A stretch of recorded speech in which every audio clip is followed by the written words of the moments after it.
evening, fight fans. Welcome to another great episode of Headkicks and Haymakers. I'm your boy Bodkins, and of course, with me is Mr. Bobby Blunts. Bobby, we'll get into Saturday night's card, UFC 325, as Volk shines once again. We'll get into the results and kind of matchmake here, but you messaged me and said, hey, we need to start off with the notes first, and the biggest news of the week, I think, came yesterday. Really, I guess over the weekend, I think it was Saturday or Sunday. Shavkat Rakhmonov re-injured his knee, out another 9 months, and at this point in time has been pulled from the rankings. He's already been inactive for over a year, and we're talking probably won't fight, if we're lucky, maybe December this year, maybe. Worst case scenario, he may never fight again. Best case, maybe at the end of December, the December card, which would be 2 years removed from when he fought last. This was a guy, who I've been touting since this podcast's inception, that I thought was going to be the welterweight champion. I think we both kind of was like the fight to make, we wanted to see was Shavkat versus Islam. And unfortunately, I don't think any of those things are going to happen, at least in the year of 2026. Yeah, if we're going off our prediction, first off, devastating news when I saw that. You saw him in the brace with crutches at an MMA event, and then the day after, the news kind of dropped confirming that he had surgery again. And so, yeah, very devastating. My most anticipated fight, aside from Ilya versus Arman, was Shavkat versus Islam. I undoubtedly think he has the best chance of actually being able to beat him. And it's a shame because, forget about me, but it does seem like we're going to be going 0-2 on my most anticipated fights in 2026. So hopefully we can get those in 27. But it is just a shame when, the championship praise has always been kind of high. And with Islam coming to the division, it almost made it even more spicier, because I think we all assumed that he would be champion one day, looking at the landscape of the division. And then when the pound for pound guy comes up, it makes it even more interesting. And, I was kind of campaigning. I didn't really care about the layoff. I just said, if he's healthy, get him in there, make that fight.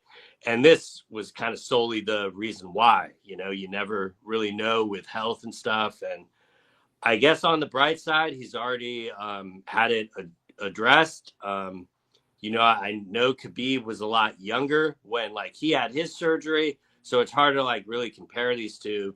But the will I've seen from him and stuff, it'd be really hard for me to still count out that he would not have a path to the title.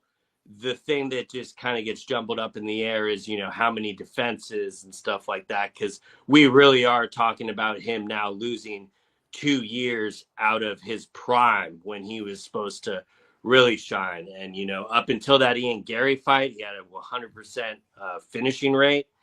And, he went into that Gary fight compromised and was still able to beat Gary on one leg. I don't give a fuck whatever type of TikTok or clip Ian Gary tries to put out. I was just gonna say, it's funny that you mentioned Ian Gary. He has since deleted a video or a post. I just saw that where he is talking about he's the one that ruined Shavkat's knees and this and that. Shavkat went into that fight injured. You know what I mean? So it's those knees. And it's reoccurring, right? And we just seen it through multiple sports. Today, in today's world, in today's medicine, guys do come back quicker, faster, better a lot of times. But sometimes when you get these guys that just reoccurring injuries all the time, it's just they can't ever get out of the way, and it just happens. You know what I mean? It just sometimes reoccurring over. Look at somebody like Todd Gurley, those types of things, and then they get arthritis in the knees. These are obviously different sports, but I'm just these are, and you're talking about a guy who's going to be getting kicked in the knees and the legs a lot if he does come back.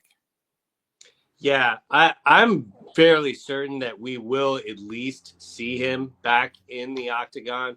I don't. I'm just. It's definitely a setback and unfortunate at his age, but I'm just kind of going to believe in the will of that guy. I think he'll be able to do the mind over matter part. I mean, the only question to your point is, will the body hold up like that? Yeah. Exactly. And I think you can't, and now you definitely can't put him right back in the title, right? A guy who's been laid off for 2 years. Like, I mean, you got to put him at least somewhere. You can maybe slide him in, and who knows what the sport changes so fast, right? Like, 6 months from now, a year from now, if he does come back, what it will look like, we won't know. But like you'll have to slide him in a top 5 somewhere, a top 5 opponent. But he's gonna need. You can't just put him right back in the title picture. Yeah, it'd be kind of rough in this division, but at the same time, like you said, a year is a long time. For all we know, Islam gets 2 in by then and very well could retire. Yeah. I really don't hope that's the case, and that's the main reason we miss out on this. And I definitely think with saying Islam would fight twice a year, there is an opportunity for them to maybe do it in early 27. But kind of it. When you told me that you wanted to see him get one in, that was more about just what up, Rob? That was more about him. You wanting to just see him back in there because of it. So yeah, if you had another year on, I completely I think he would probably want to get one in there too.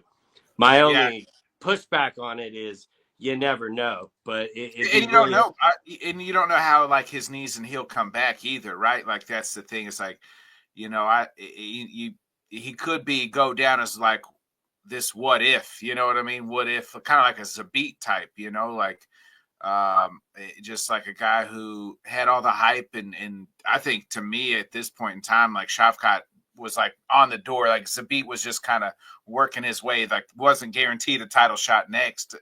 But where Shavkat is or was, right, like he was supposed to fight for the title, and unfortunately the things didn't work out. It's just like it could go down as the biggest kind of what ifs in MMA history had he ever had these injuries not happen to him.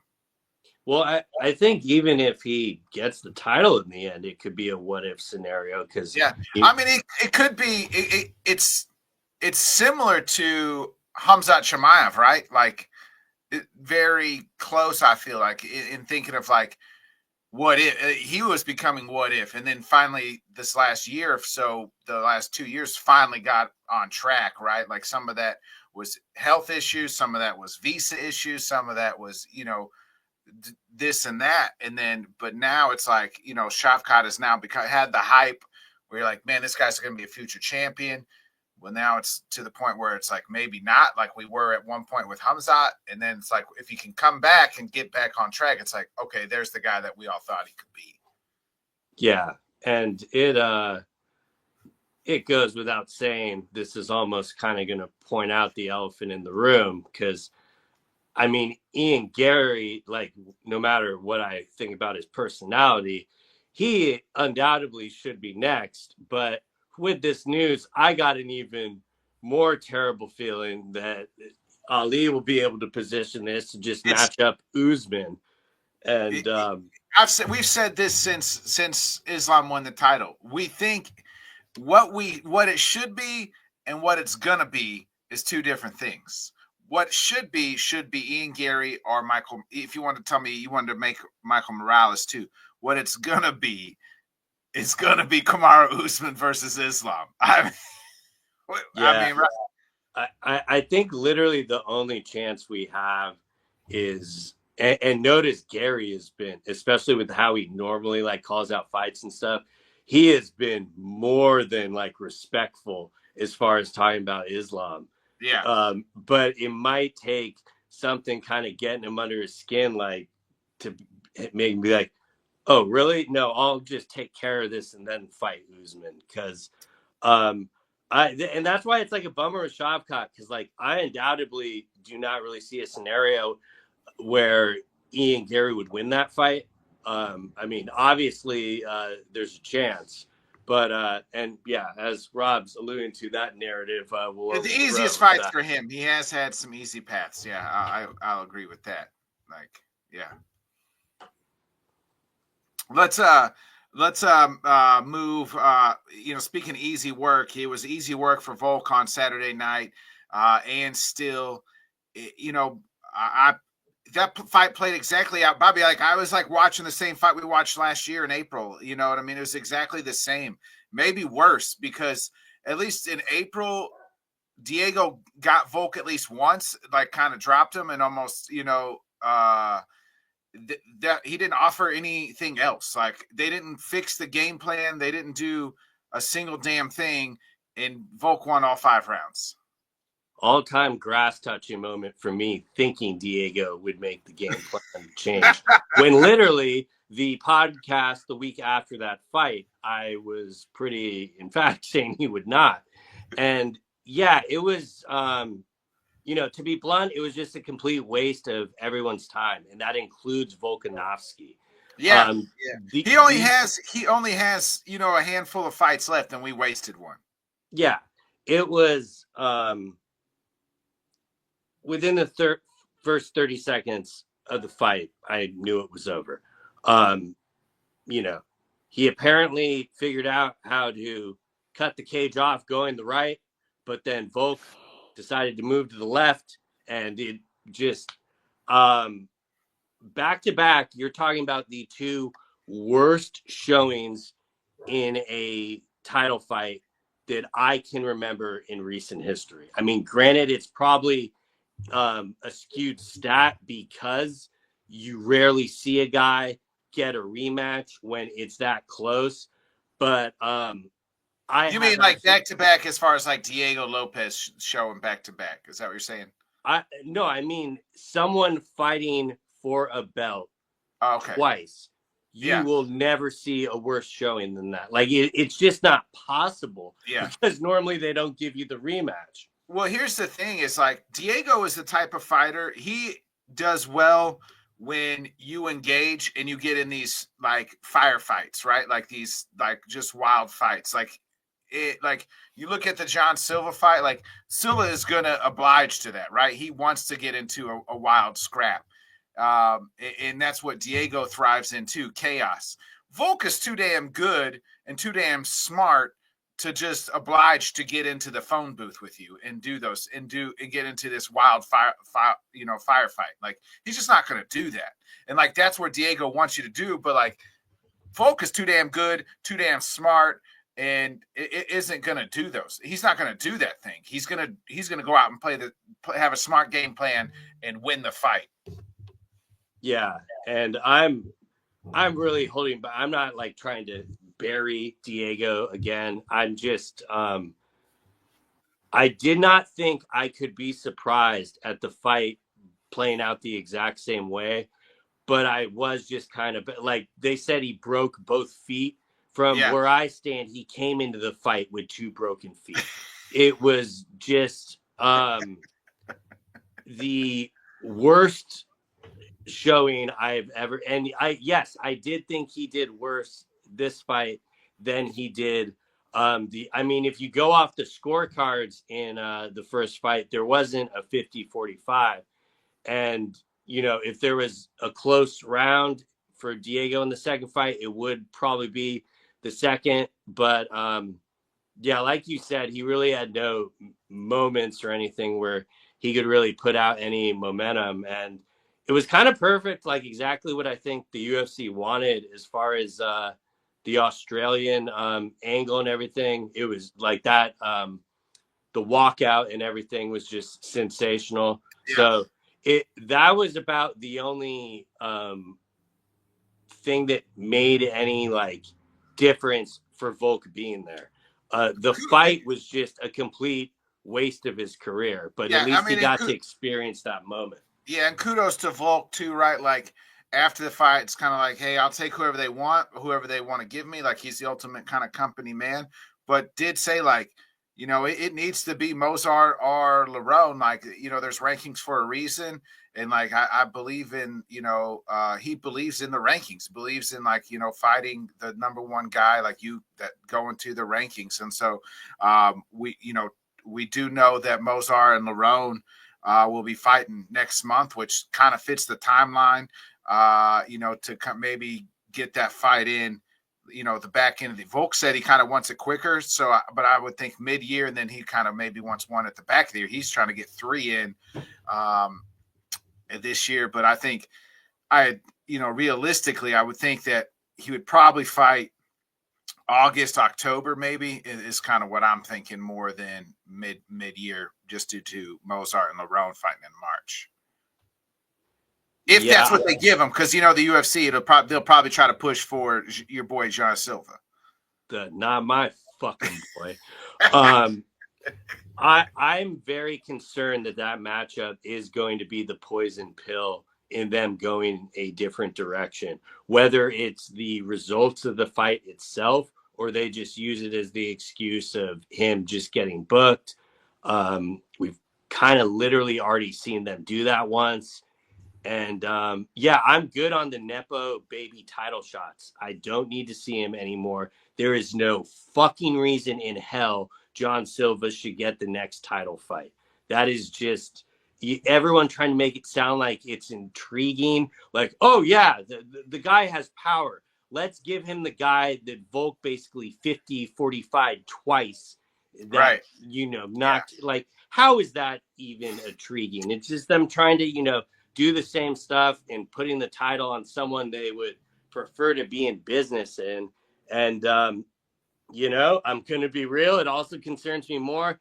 That could be a layup for the White House card of them doing Volk versus John Silva. Because how knowing like the administration and who's going to be there and how pro John Silva is with certain causes, I think he'd be a layup, poster boy dog they throw on the card. I hope none of this happens, to be clear. Yeah, the UFC needs the first. UFC needs the first TISM champion. Nah, as a member of the retarded community, Rob, we do not fucking claim John Silva at all. Yeah, let me ask you back to Volk in his. First of all, I'm gonna ask you this: where does Volk land on your current pound for pound right now? Where would you put him?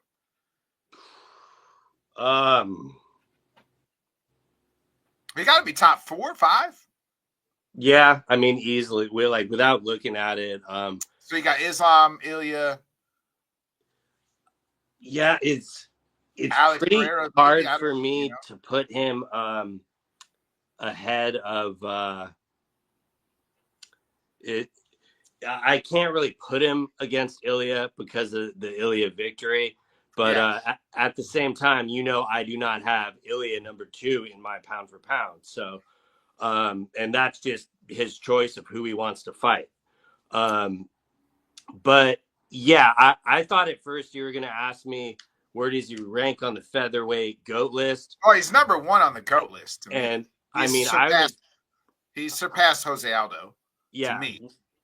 Oh, I mean, if you remember last time you asked me about this, or I don't know if I brought it up, but I thought him re-winning the title at his age already put him there for me. This win over Diego doesn't do anything for me. But look at what Aldo was doing at 37. He was losing to Albazian by unanimous decision. Yeah. Where Volk is still not only winning but defending titles. So and I love Jose. That's no shade at him. I didn't think it'd really be possible, but Volkanovski, just especially if you examine his entire featherweight run, he's got quite a list of names. Yeah, and one more, he'll break the record for most title fights as a featherweight or something like that. So, where's he at? Where do you have him? Like, I'm talking about like the greatest fighters of all time. He's got to be you look at his resume, it's up there. Like, and what he has done, it's up there. Yeah, no, he should be very high for sure. Like, if you could make a case, he's probably top 5. Oh no, easily. I think he'd be, especially just again regaining the title after losing it. That's kind of a few thing. It definitely does get tricky if you examine everyone like all time, but he absolutely deserves to be in that conversation, if not nearing the list of it. Now, I saw Helwani trying to do a little bit of aggregating, saying he would put him over Khabib. I am nowhere near there. I'm not there, but you can make the case, right? You can. If you put their resumes side by side. But this is why, like, I kind of despise these sort of conversations, because the resumes side by side don't really tell the whole story. Agreed. And Agreed. Like, especially with Khabib, the whole thing just gets messed up with Khabib, retiring young. If he went longer, but like, I understood kind of the point of the conversation that was bringing it up, but the way it was brought up, with the grin and everything, it was. I'm not saying he's better than I have him, but he's pushing that territory to me. Yeah, like no, he's definitely. It could probably be a whole nother show we could do on it, but I think it'd be honestly fair to say top 5, and especially if you want to talk about like the more modern era. Yeah, you could probably even say he would be at number 1. I mean, current like fighters and stuff. Yeah, but at the same time, to me, and I know they're not the same guy, but 2 losses to Khabib's pupil, that's why I'm not even having the conversation. But I get the resume. It's one. I know it's 2 losses on the record, but it's 1 loss. You know what I mean? No, it's 2. It's 1. No, it isn't. It's 1 loss. It's 1 loss. He lost the decision, and then he got like. Yeah, I'm not counting that. You took a fight on 10 days' notice against one of the most dangerous people on. Okay, if you want to not count the KO, I can understand that. I thought you were not counting the decision that Islam won. No, I'm counting that. That's a legit loss. He lost it at a full training camp. Yeah, it's definitely something I wouldn't hold against him. Probably. That's what I mean. To me, like, it's an asterisk, right? Like, yeah, it's yes and no, because like that's why I hated him making that choice in the first place. Right, and then we got the ripple effect from it. But nonetheless, we'll see. Yeah, go ahead. And just to put a bow, like I still have been very clear. I think Ilya would have knocked him out either way if that fight never happened. Yeah. But that's kind of irrelevant. I've gotten way too off topic. Yeah, I'll steer us back on course here. Volk, though, just does shine, and I do think hopefully they do the winner of Mozart and Lerone. The UFC's, I don't think they're behind either one really a whole lot. They should be getting behind Lerone and just let them kill off each other. One of them kill off, and then let Volk, winner gets Volk. Hopefully, while they haven't come out and said that, that's what it looks like. And you mentioned something, Bobby, though. You said like, hey, they may not be behind it, like either one, or you said something similar to that. Like we both kind of agreed that they could probably try to make a case for John Silva or whatever. Like that London card isn't that great either, right? So they could just be like, look, these guys don't fucking sell. Like these guys only got so many views. You know what I mean? Like that could. They're also kind of bailing them out with it though, because if that fight wasn't on it, oh man, that card would be a piece of shit. Yeah. So you'd like to think they would like pay it forward, but I mean, come on, who are we talking about? But like legitimately, like UFC, if you don't want to do it for us, your fans, do it for your fucking champion. Like, yeah. The only matchmaking that should pertain to Volkanovski should be, who do you want to fight next? And, Volk's problem is that he'll fight anyone. Yeah. But, just go off the fake list that you don't believe in. But, stylistically, this should be a number one contender fight. I do find it quite ironic they have to announce this the day after he defends the title, because literally I almost would prefer they pull one of them, match them up with Volk, and then, have the other guy get the winner or something. Because, he wants to be that active. But they were talking about his shoulder. March from now is not that. I think it's early March, too. Yeah. So it's not too bad. It's like a month away. So, yeah. He was also alluding to a shoulder injury and stuff too. Yeah, so came in with a separated shoulder. So that time off hopefully would also be able to help him, and I really hope it's one of them next, because if it's not, what the fuck are we even doing? Let's get into the co-main there. BSD just kind of steamrolls Dan Hooker. To me, the fight for BSD, that fight went exactly how I think we both thought it would go. And BSD, he took some shots. It seems like he's always going to be in the fire and kind of take some shots. He took some shots from Dan. But to me, the fight for BSD, he's out here trying to talk a title, which I don't think, to me, it's Arman. Just give him Arman. Arman needs something, and somebody will feed him Arman. I had no problem with it. I was pretty much thinking the same thing. These are going to probably be the opportunities that Arman is going to have to take to have them, give him the title shot. I don't, especially with, Ilya is definitely fighting Gaethje. That's not even a discussion. And he's doing all these grappling matches and stuff to stay active. And I undoubtedly think he's the number one contender. But what I think is irrelevant. But I'm also worried about him doing all these grappling matches. They're going to be you can do all these and, not take a fight, fight. So him, I think him taking BSD would be perfect for him. I think it would be an entertaining fight. And I think Arman would be more than confident enough to be willing to, take it. Yeah. Do you do Dan Hooker versus Patty now? They got the beef. You could, but I don't know. Maybe it's the troll in me. But Dan Hooker telling Michael Chandler he'd see him at the top. I know we've already seen it once, but 5 years ago. It's been 6 years ago. I think 5 years ago. I think actually. Yeah.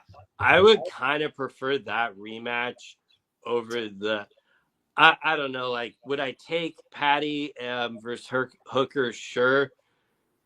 Am I really excited to see it? Especially with what I've seen from BSD and Arman.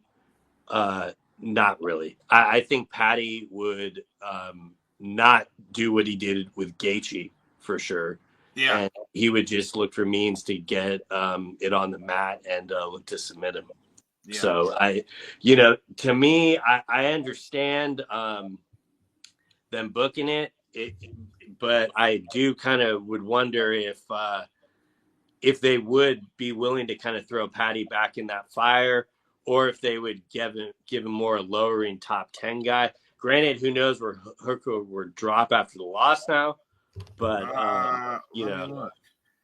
I could see them making it just for how they've been making matchmaking with the need of bad blood and storyline stuff. But I don't really know where Hooker goes from here. Really, it was more or less what we thought we would see out of that. So Dan is 8 and Patty's 6, so that makes sense. Yeah, I guess number wise it does. So and I could see him doing it. I just kind of would prefer to see stuff from other guys, but I want to stay in the division real quick. In Quillan Salkilld handled business like we all thought he would, and I messaged you on Saturday because I said it's time to give him a name, like a legit name, somebody maybe 15 or somewhere around that. And I was like, hey, could he beat Patty? And he said, ask you on Wednesday. So Quillan Salkilld versus Patty, you would sign up for that? And who wins? Yeah, I mean, that'd be stylistically, it'd be a really fun fight. But I'm still Patty would be a little bit bigger. So I definitely think Quinlan could win the fight. Absolutely. Yeah. But that'd be the one I'd be kind of shocked if they gave him that much of a bump. Not saying he doesn't deserve it or anything, but I would probably still have to slightly lean Patty in that. But then again, that fight gets booked. I could easily be doing a little flip flop in there and picking Quinlan. Yeah, and speaking with Quinlan, I think somebody like Drew Dober, somebody that's or like Bobby Green or somebody like that, I could see them matching up with him before they give him the 15 name, right? Somebody that sits around like that 16, like if there was 20 rankings, like he would give him 16 or 17 type. Yeah, like something like just breaking it into the rankings would probably be perfect. Yeah. Yeah, I mean, you called it being someone exciting to watch, so it'll be interesting to see how we can keep that going. Yeah. Speaking of seeing how it can go, in Mauricio Ruffy knocks out Rafael Fiziev in the second round, and he is now entered into number 9. Fiziev down to 11. Well, what do you make of Ruffy? Because what the big hole in his game was the wrestling, and we didn't get a chance to see that. And we kind of said that on last week's show. Fiziev's probably not the guy that's going to test the wrestling. So, do you try to give him another wrestler type, or like a Gamrot or somebody like that? Or do you continue with the striking, aspect of it? I mean, he was calling for Conor McGregor, and I normally scoff at those call outs. Who he was? Yeah, when I did not get it. It was funny too, because that was the one part they didn't translate, but he said his name, so you knew that's what he was calling for. But first of all, for the fight itself, I was really worried for Ruffy because he kept just getting pushed back. The back of the his back up against the fence, and Fiziev was using the leg kicks really well. Yeah, he was kind of controlling the center that entire first round, and Ruffy was still every time he threw that jab, you could tell there was damage inflicted there. But he I don't even know if I can say he made the adjustments in round, because it was basically the same round in the second round. What I did like seeing from Ruffy was he was getting off the cage when Fiziev kind of pushed him off it once or twice. If it actually goes to the ground, that could be differently. Yeah. But that right hand he landed, you just remember the power that he has, and great comeback for him. If you compare it to the first round there's no fucking way in hell that happens if the Fighting Nerds are in his corner.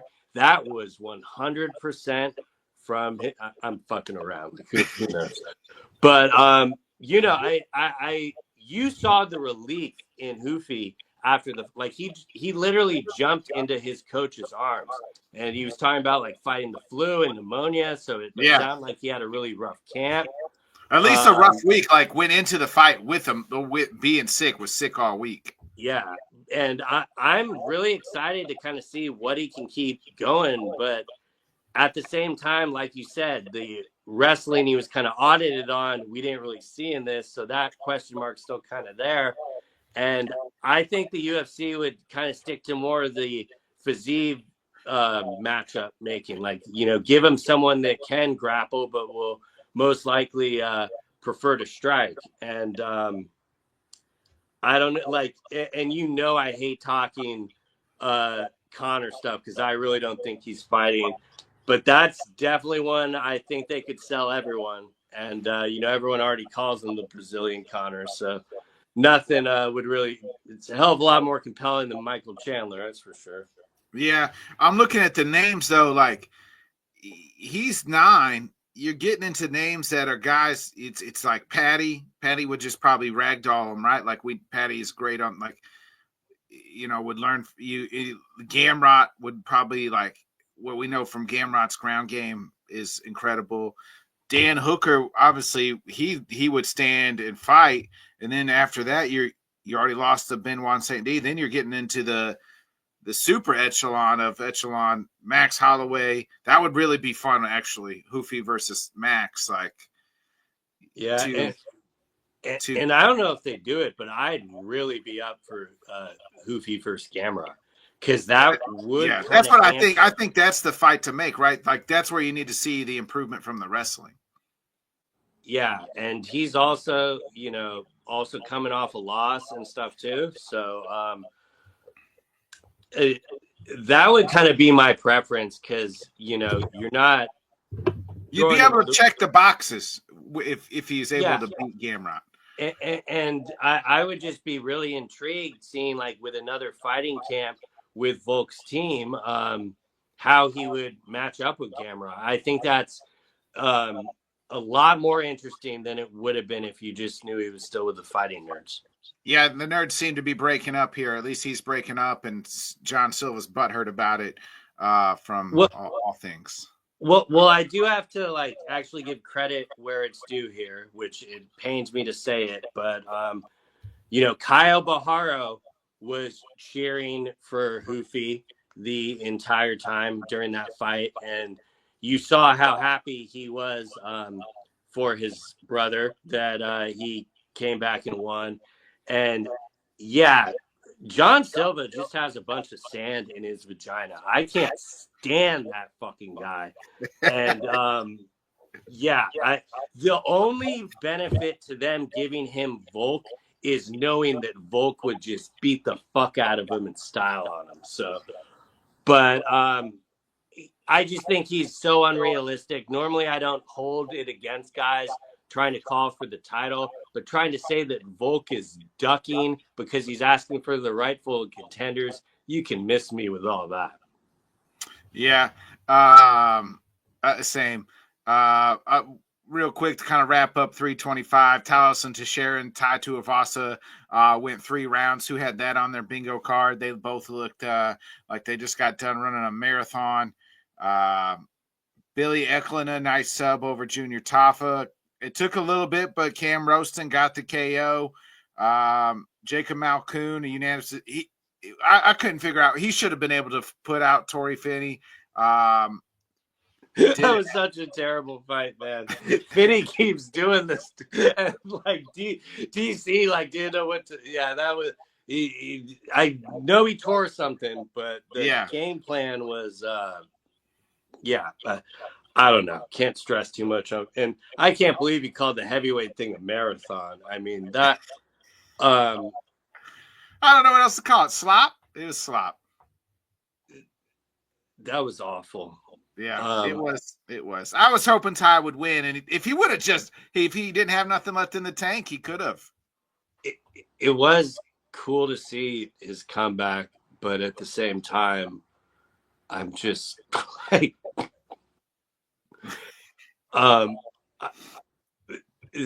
That was the first time, actually, like, I thought while watching it, thank God they didn't charge me $80 for this. Yeah. Feel like we're gonna have a lot more of those moments.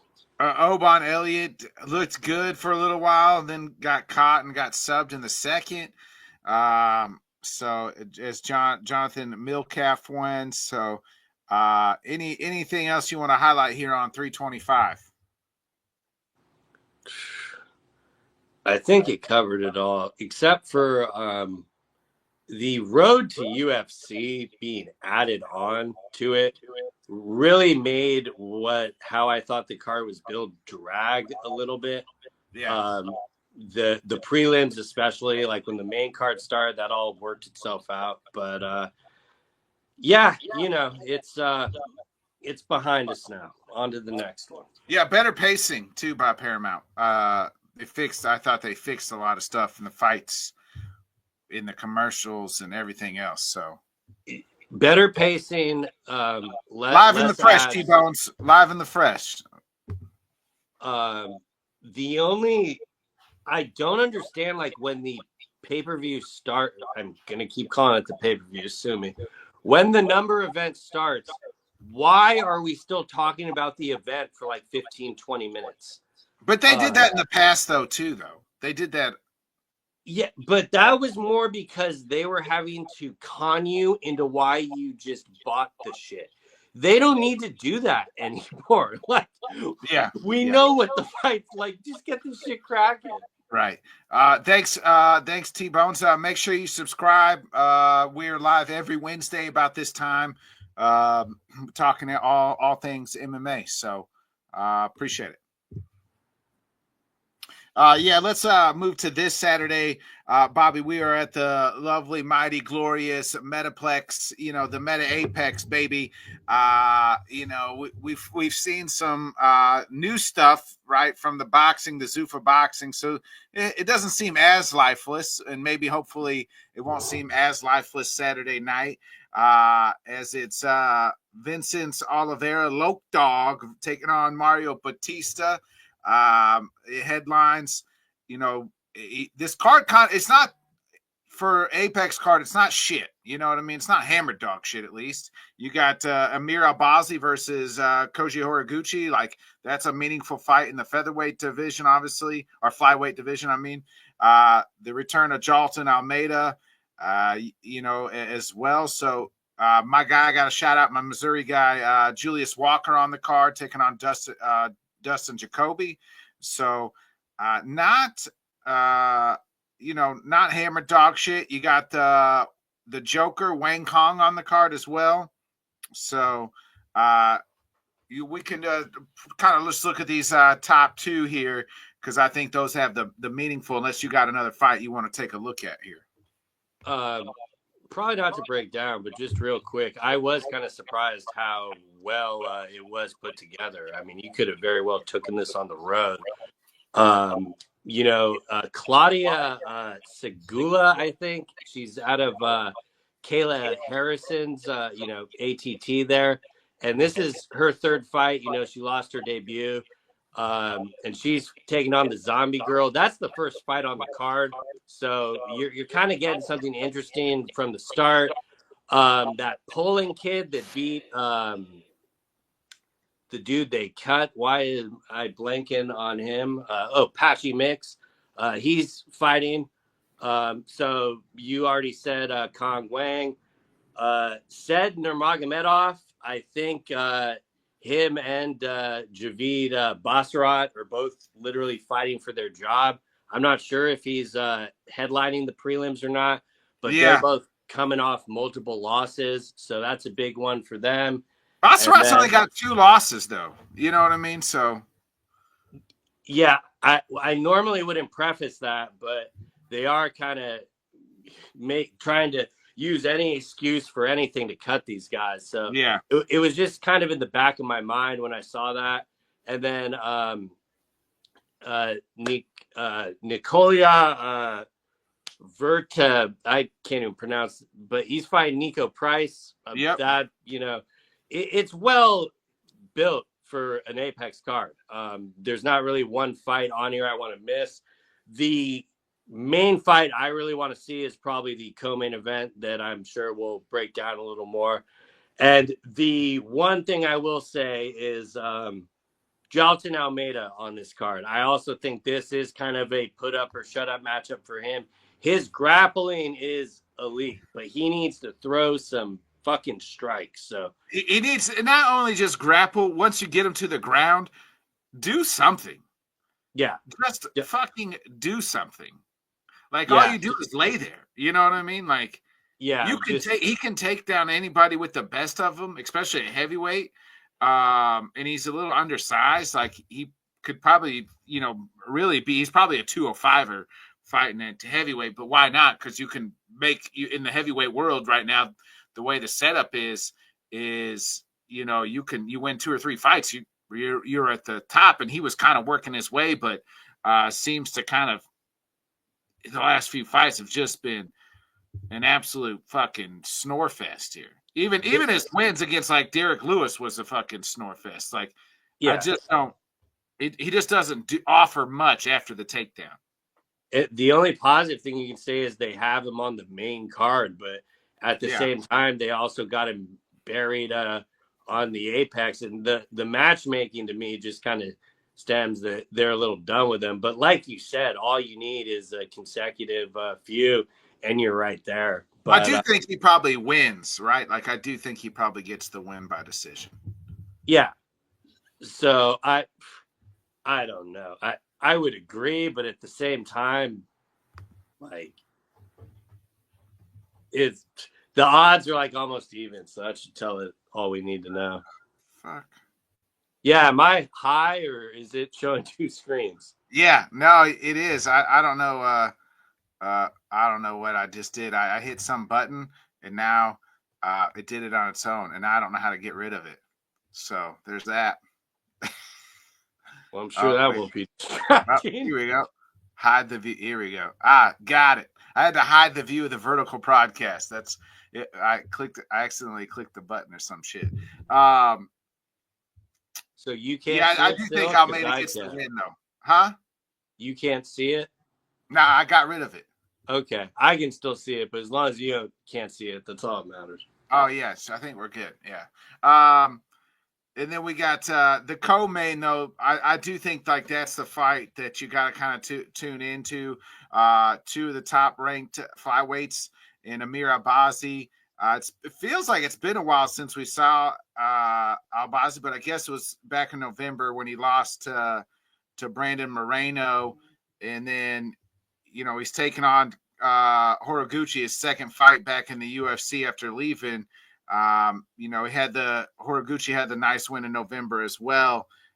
Horiguchi wanted the title fight, but obviously that is not coming to existence. But fighting the top guy and Albazi is huge here. Yeah, you could argue that this could be the main event. Exactly. I wouldn't be surprised. You know what I mean? If they made it the main event, I wouldn't have never been surprised. Yeah, and when they booked this originally, it told me 2 things. One, they're not going to Japan anytime soon because they wouldn't have him on the books. And, Albazi, they did give him the main event. Believe it was in an Apex, but it might have been with a crowd. But I remember it feeling like they were hoping he could kind of do something with it, and they could maybe leap off that success with Moreno. And Moreno was having none of it. So it is going to be kind of an interesting bounce back for him because, Horiguchi is absolutely no punk. I think Horiguchi is like a -400 favorite. So, I mean, that should kind of show you the confidence that you should have in him there. But yeah, especially with that Moreno fight, I could definitely see past Albazi getting it done, but I would have to definitely side with Horiguchi here just for kind of big fight experience. And I definitely want to see him keep winning for sure. I want to see how much, how he keeps stacking them. He could definitely be talking a title shot. Yeah, Horiguchi's -375. Yeah, so. And he's been in a lot of big fights and both Ryzen. He's been in the UFC before. You saw Albazi kind of struggle. I'd be more interested to see the adjustments Albazi makes, but at the same time, with it not being in the main event and it being a 3-round fight, I think that just really goes into Horiguchi's favor. So yeah, Jalton Almeida slight favorite at minus 160. And then we get to the main event, Bobby. It is Mario Batista versus Lope Dog. Oliveira's been doing some talking, called Batista boring. Wants to, kind of get rid of the UFC, wants him to kind of put him out to pasture. But then he also said, I don't know if he said he's got to lose. I don't know. He's got to lose 40 fucking pounds in 2 days. I'm assuming that's a bad translation that got because that or he gets up to that and then he cuts down to that, because like if you're starting at the 40 mark, that's okay, but if you gotta lose 40 pounds in 2 fucking days, I'm a little confused, a little worried. Yeah, no, I think that got more taken like that's how much weight he typically cut and stuff. Has to cut all the way down, right? I don't think he'll cut that much weight in 2 days. If he showed up off, it would not surprise me at all. And then calling Mario Batista boring, I found kind of comical from him. His last 3 fights have been decisions. He had that flying KO almost 2 years ago, like a year and 11 months ago. So, I mean, if he's still talking about that, but the last few fights I've seen of him, I could kind of hold those same criticisms. So a little bit of throwing a rock in a glass house, in my opinion. Yeah. Ricky Simone, unanimous win against unanimous decision. Nurmagomedov, unanimous decision. Kyler Phillips, unanimous decision. I mean, Lope Dog is on a, huge win streak. Yeah. Like, not to take anything from him, right? Like, he is on a nice win streak. In fact, he's undefeated in the UFC. So it's just when he was saying that the UFC wanted him to do away with boring people, my first response was, "Why'd they call you?" Right. If you're going off, and that's probably the thing, the undefeated in the UFC. I think it's no secret. We know that's who the brass would hope to win. Yeah. Mario Batista, he's coming off the loss to Umar. Before that, he had a nice win. Remember, he had the beat Jose Aldo and then beat Patchy Mix as well. So, not saying that beating Patchy Mix these days is feather in the cap. Speaking of that, Patchy has been cut from the UFC and is now in Rise. And I don't know if there's been a bigger fall in the MMA than Patchy Mix, but nonetheless, who do you like in this one? I'm before I get to the fight, since you mentioned Patchy, I'm actually really happy he went back to Ryzen. I think that's where there will be kind of more entertaining fights for him and stuff. And personally for me, I think anyone that thinks it's an actual fall off might have just had too high of expectations on what Patchy Mix was. And yes, that starts with Patchy, who was literally... It starts with Patchy and the UFC, right? It starts with a lot of people. At one point in time, when he was in the Bellator, when he was the Bellator champ, people were like, he's top 5 he's a top 5 bantamweight in the world. He could come over to the UFC and maybe be champion. I mean, I wasn't saying that, but the universe was saying that. Yeah, and he did lose 2 fights. It would actually not shock me at all if him and Ali pretty much got him out of the contract to go to Rise, because we pretty much found out he was gone by the UFC by a Ryzen fight getting announced that he was fighting in it. Say what you will about Ali, but when he knows the brass is done with you, he can always find him, different opportunities. And Rising is already entertaining as shit, so throwing him in there, I think, can only help. And especially, if you're comparing it to the alternative, at least he could say he could try. So good for him. But, enough time about the guy that's no longer in here. That's on me for the detour. Who you like winning this one? I've always been very high on Mario Batista. I thought he looked pretty good in the Umar fight, even though Umar won. And Oliveira, like you said, is undefeated in the UFC, is, really solid win streak, but definitely the style he fights, if he is not able to kind of get that flash KO knockout, I think I just trust Mario's game in this situation a lot more, especially over 5 rounds, because I don't know if he's previously been a 5-round fight in another organization. I know he's never done 5 rounds. He has. Yeah, actually, one of his losses, I just pulled it up. His last loss while he's undefeated in the UFC was a title fight in UAE. So, UAE Warriors against Ali Talib. Mm-hmm. So. Which, yeah, not to put too much stereotypes on that, but I'd guess that he got wrestle fucked and held up against the cage, something Mario is very good at doing. And with it also, you know, Oliveira is no stranger to the Apex, but with it also being in the Apex with that smaller cage, I'm just a lot more confident in Mario to get the victory. But I will say the betting odds are pretty close. I mean, it does kind of show, you know, the rise that Oliveira is on. But I'm pretty confident that Mario gets the victory here. Yeah, I'm right there with you. Give me Batista by decision. He gets it done. Before we get out of here, though, we got to bring in our third esteemed person. He wanted to come on real quick. We had a big boxing fight. Shakur Stevenson versus I can't remember the name. What's the guy's name? Ortiz, right? Is that who I'm thinking of? Teofimo, yeah. Mr. Witt. What's up, Witt? That's gentlemen, what it do? First of all, big shouts out to everybody watching Headkicks and Haymakers with the homies, Bodkins, and Mr. Bobby Blunts. Fellas, I'm so glad I could catch y'all before we get off.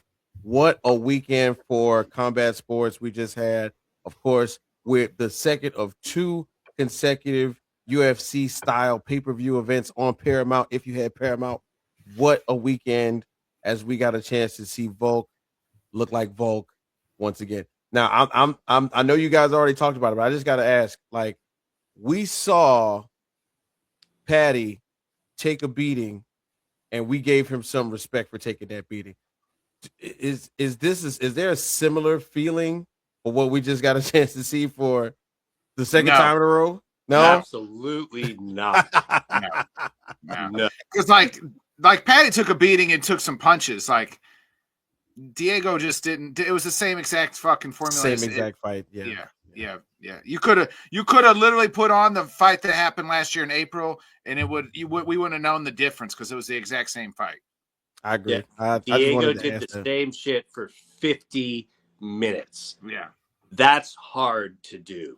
Terrible game planning by his team.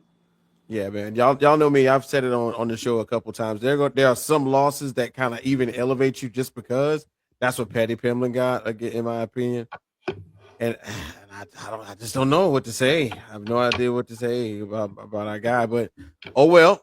Anyway, on the other side of the ring, technically, boxing took place, and it was a night to be behold, man. You know, out there at Madison Square Garden, you know, one of the storied venues for boxing in the main room of all rooms, in Madison Square Garden. There were several fights to be held. The WBC World Featherweight title was won by Shoo Bruce Carrington, one of the first Brownsville boxers to win in in New York. You know what I'm saying? Of course, we got a couple Brownsville boxers. Everybody knows, Mike Tyson, and there are like 2 or 3 others that are really, name worthy. But Shoo is the first one to win in New York. So shout out to him. Keyshawn Davis, right? One of the few names who around this time last year, and maybe even the year before that, was like an up and coming boxer making a way for himself, and he had a really bad turnout when he went to fight in his hometown of Norfolk, Virginia, and he fired his camp. Pretty much, he fired his trainer. You know, got reassessed as what he wanted to do going in the future, and Keyshawn came back. Got a KO in the 12th round against Jermaine Ortiz. So big shouts out to Keyshawn Davis. But then, of course, the main event, the story of about 6 months when it comes to the boxing world was Shakur Stevenson versus Teofimo Lopez. Now, I don't know if you've been living under a rock, but you should know who Shakur Stevenson is.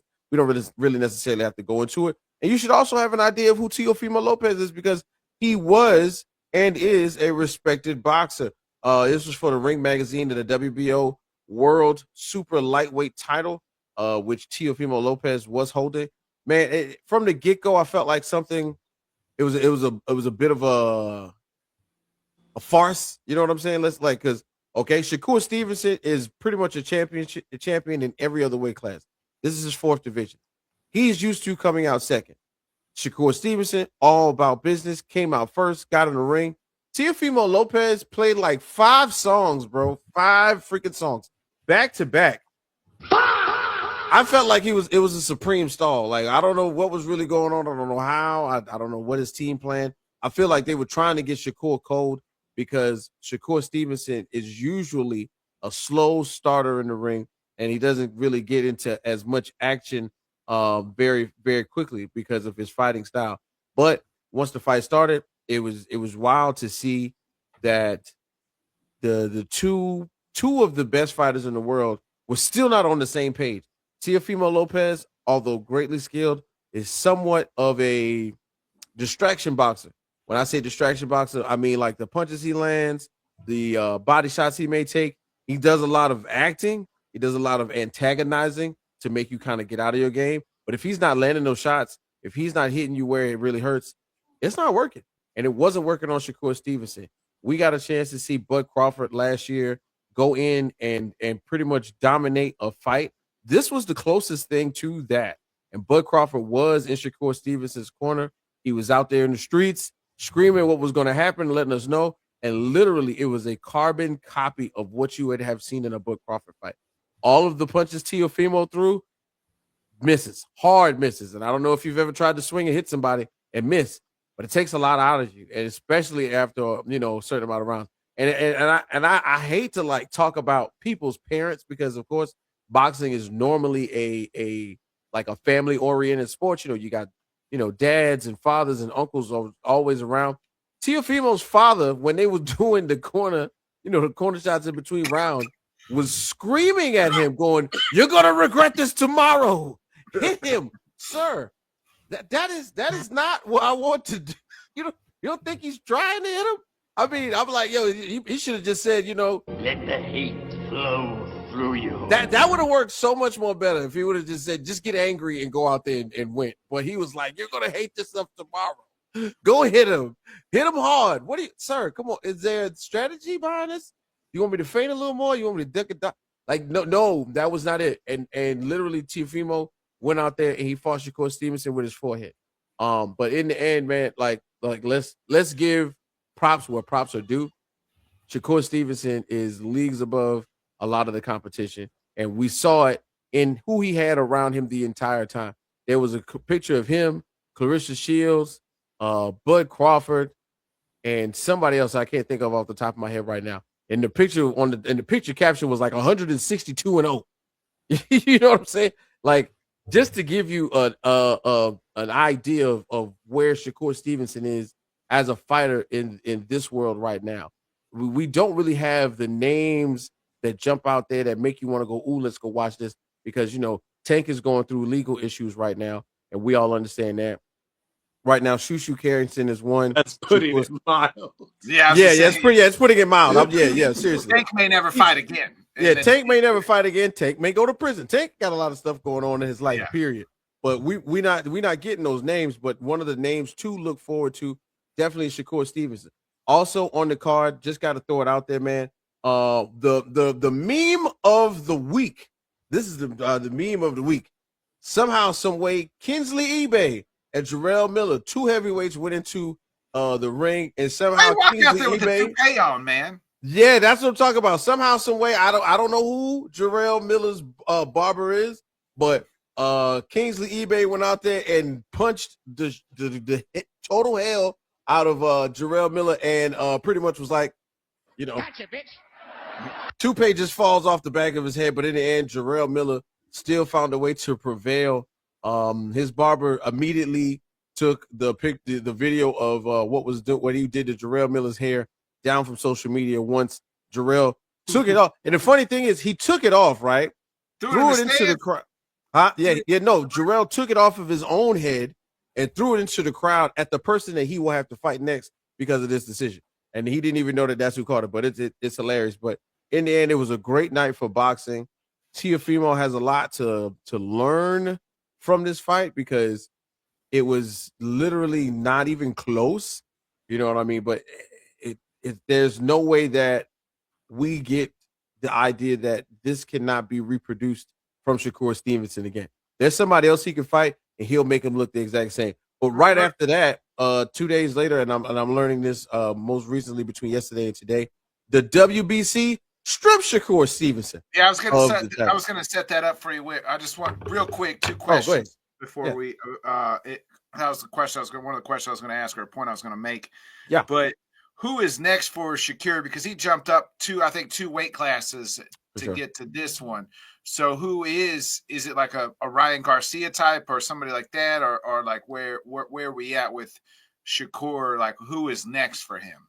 I mean, the idea for me is right now with this being not necessarily his main weight class, and especially after being stripped of his WBC title belt, the floor is literally open for him to be at around 139, 140 for the next year and a half. And we kind of talk about this in MMA. You get to that age where cutting weight is way more harder and more harsh on your body than it used to. We saw it happen with Devin Haney. Devin Haney went up and he looked way more comfortable instead of being a weight bully at a lower lower weight class. He's already fought and won titles at every other weight class including this one now. I think he may stick around, which would give him the opportunity to possibly fluctuate so he can go up to like maybe 145 or right back down and maybe take on another name after we see what happens with like Devin Haney. But yeah, Ryan Garcia, yeah, that sounds cool. But I think Ryan Garcia has another fight coming up, and we'll have to kind of differentiate what takes place afterwards once we see the effects of it. But in real life right now, what I am excited to see is the rebirth of the Bronze Bomber, the heavyweight champ, the one-time heavyweight champ, is returning to boxing. He's fighting one of his brothers from England, Caruso, and they've been doing their press run, and he is igniting the stage everywhere he goes. This is something that Deontay Wilder. This is something that I want to get to that too. Go ahead. Let me host real quick, Whit, and I'll get to you. So you mentioned the WBC pulling Shakur's belt, like they've stripped him less than 48 hours later. Really, I mean, I guess a little bit longer than 48 hours, but less than a week later. Because he wasn't going to pay just like Bud, he wasn't going to pay the damn thing. So I told Bobby, I told Bobby this is Zuffa boxing. For what you could say what you want, but this is exactly what they want. They want these great fighters to start beefing with the WBC, and then they can snatch them up and say, hey, you don't got to deal with none of that shit over here. We're going to take care of you. And Zuffa boxing will eventually become the number one promotion because of bullshit like that. And you're already seeing these fighters saying, I ain't paying no motherfucking fees and I'm dipping out. Give me my money. And that's where I think Zuffa will come in. And this is exactly, they're playing their cards right. We're going to do a bunch of stuff. We're just going to put on some fights.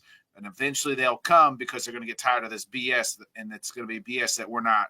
They'll have to deal with different BS, like, the UFC fighters, and they may not be getting paid quite as much, but they won't have to deal with all these different crappy sanctioning bodies having to pay them. What's your thoughts on that? Yeah, man.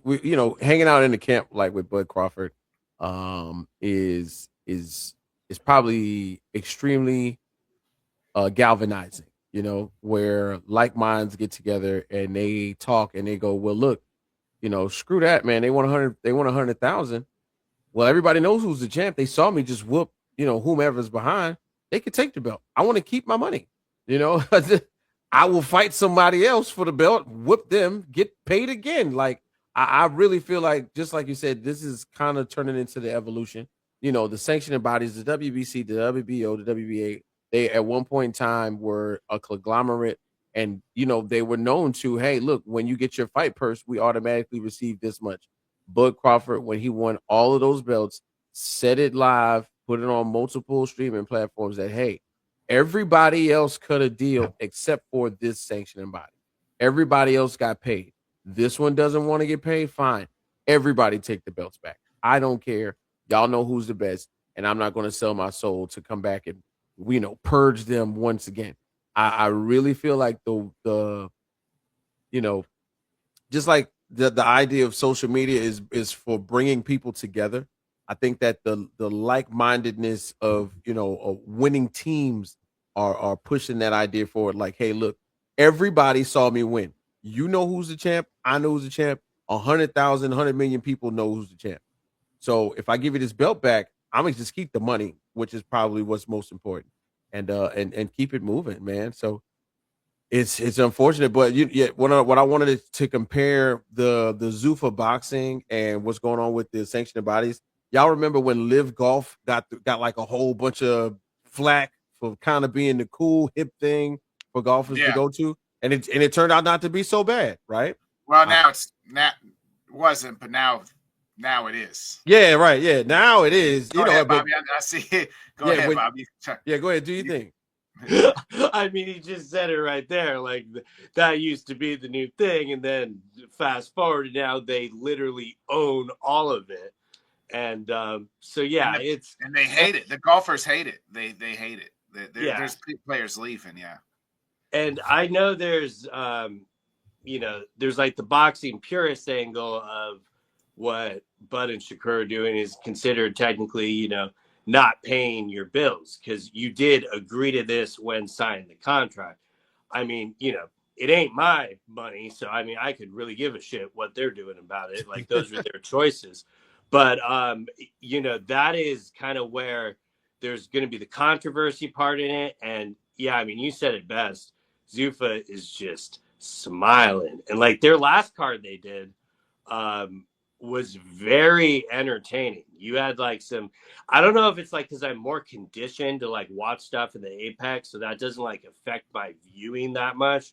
But the actual fights themselves were guys coming forward the entire time, and you had a comeback KO victory on it. So if they just keep stacking these shows, and I saw the one president of one of the boxing commissions on Ariel's show, and I agreed with everything he said, like as far as talking about the Ali Act.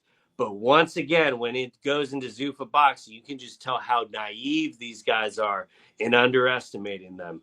Like, we've never known TKO to just like participate in something. They always want to. Yeah, they want to take it. Like, granted, this is like a long-term, like 10 years down the road play, but the way they manipulate and are able to literally change Congress, I just think they're going to have all the power, and it's just. And they have Turkey backing them as well. Yeah, and once Turkey removes any help to these other promotions, that changes it up. So I just think it's naive of them to just continue to underestimate them. Before we get out of here, you mentioned Deontay Wilder. He has been on this media run, and you cannot mention Tyson Fury around him. And by God, he is pretty adamant that he didn't lose these fights, that it is the white man, the white power, the clan, all types of crazy ass shit that is the reason that he lost those fights. You're on mute, Wood. Yeah, it's tough. First of all, ladies and gentlemen, I don't know if y'all know, but it's February, so it's Black History Month. So it's already a sensitive spot for somebody like Deontay Wilder to be in there and then relive getting his ass whooped. But the point is, in reality, and I'll say this, Derek Chisora is a formidable opponent for him, and the idea is that they are friends. They have sparred together in multiple camps, so it's not like they don't know each other. Deontay Wilder, I thought he was fighting Usyk next. No, he's fighting Chisora next, which to me is basically the the warm up for Usyk. So him and Chisora, basically everything wrong with boxing. Yeah, him and Chisora are up next, and for me, I believe that it's in London in April. I'm not sure if it's like when in April, but it's in April. Hold on, wait. Yeah, April the 2nd in London. It's Derek Chisora and Deontay Wilder. But the thing for me is, yes, he is prepping to possibly fight Usyk. This is just a warm up for what's going to be happening soon. Thank you, Cinnamon, for putting your. He's got to win though. Like that's the thing. Wilder's like lost his last 2-3 fights. It's crazy because the last 2 or 3 fights were all fights that he could have won, but I am a man, and I know now that he was publicly and privately going through one of the worst situations of I guess you want to call it flam baiting. You know what I'm saying? Like dating a internet vixen and falling in love and marrying her, including her and her child in the will, and then her just pulling the rug out from under him publicly, and him technically having these fights and being heartbroken at the same time. It sucks, but you ain't gonna get no stars from here. Yeah, right. You gotta emotionally guard your checkbook. That's your stupidity. Right. Yeah, you gotta guard your checkbook, your chin at all times. I don't care what it is. And he, and he said it publicly. And then going back into what you said. Yeah, he said a lot of crazy ass shit publicly. He's saying but that also doesn't excuse his limitations in the ring. And like we know what he's about, all power. So it's I'm hoping for the best for him, but I don't know if it's going to be some epiphany of him just all of a sudden deciding to be a technical boxer. Bro, you said it already right there. In the end, Chisora and him are pretty much the same fighter in 2 different pairs of shorts, right? But when you get to the different competition level that he will face up against Usyk, it's not the same. But once again, I think that this is technically Alexander Usyk taking all of the chess pieces off of the board. There will be no one in this decade of heavyweight boxing that he has not faced and or defeated at least once from the top of the food chain for a decade. And I'm talking about everybody, all of the great heavyweights from this decade of boxing, he will have beaten. And for me, I feel for Deontay Wilder, because if you watch that fight, I have never seen a glove shake and or wobble and land punches on a man's face that look like that in my life. But that's just one of the 2 fights. You know what I'm saying? That's one of the 3 fights, really. So it's hard for him. It's a hard pill for him to swallow. He asks the media to not bring that up because it's a sensitive button. But you know what they do? They go, well, what about Tyson Fury? And then he goes off. So I'm excited to see him. Y'all know that Deontay Wilder is one of my favorite people, one of my favorite human beings, period. But I'm hoping that he comes out there and looks prepared to take on the next challenge. Don't even worry about Chisora. Let's worry about the next fight and get through that first. But hey, it is what it is right now, because no Anthony Joshua, because Anthony Joshua with the car accident, he's probably ended his career for a short period of time. Tyson Fury has got videos of him working out. Not worried about that. He's got a fight lined up already, a warm-up fight. Yeah, he's got one too, but we're not going to see that. So once again, this is Usyk going, I've faced everybody: Dubois, Anthony Joshua, Tyson Fury, and now Deontay Wilder. There is no one else for me to fight, and that's it. Bobby, you had something real quick before we get out of here? Yeah, just to bring this full circle with when they do Usyk versus Wilder, that will be with Zuffa Boxing on Netflix. Ooh. Right now. I like it. Let's see what happens. Yeah, maybe. Big bang. And then one last MMA tidbit I completely forgot. Usman Nurmagomedov is fighting Alfie Davis in the PFL on Saturday as well.